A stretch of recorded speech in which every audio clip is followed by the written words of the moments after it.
আজকের breaking news, Dhallywood superstar Shakib Khan এবার কড়া সিদ্ধান্ত নিলেন দুই সন্তানকে নিয়ে।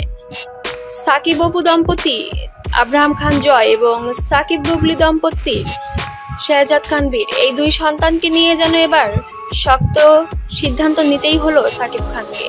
প্রতিবারই যেন অপু এবং বুবলি দ্বন্দ্বে সন্তানরা জড়িয়ে পড়ছে। এই দ্বন্দ্বের মধ্যে আর সন্তানদেরকে আনতে চান না জন্য এবার সিদ্ধান্ত নিয়েই নিলেন সাকিব খান। ভিডিওটি না টেনে সম্পূর্ণ দেখবেন। অপু বিশ্বাস এবং বুবলির বিভিন্ন সময় বিভিন্ন বিতর্কের মাঝখানে সাকিব খান চলে আসে এবং তার সাথে সাথে দুই সন্তানের ভবিষ্যৎ যেন জড়িয়ে পড়ে। এই জন্য দুই সন্তানের ভবিষ্যতের কথা চিন্তা করে এবার সাকিব খান তার সম্পত্তি ভাগাভাগি করে দিয়ে দেবে এমনটাই মন্তব্য করলেন এবার। তবে এতে যেন অপু বিশ্বাস বুবলি মহা খুশি।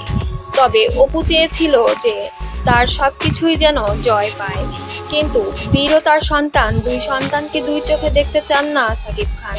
এই জন্য তার সবকিছু ব্যবসা এবং সম্পত্তি দুই ভাগে বিভক্ত করে দিবে জয় ও বীরকে, যাতে ভবিষ্যতে অপু বুবলি এটা নিয়ে আর কোনো ঝামেলা তৈরি করতে না পারে তার লাইফে।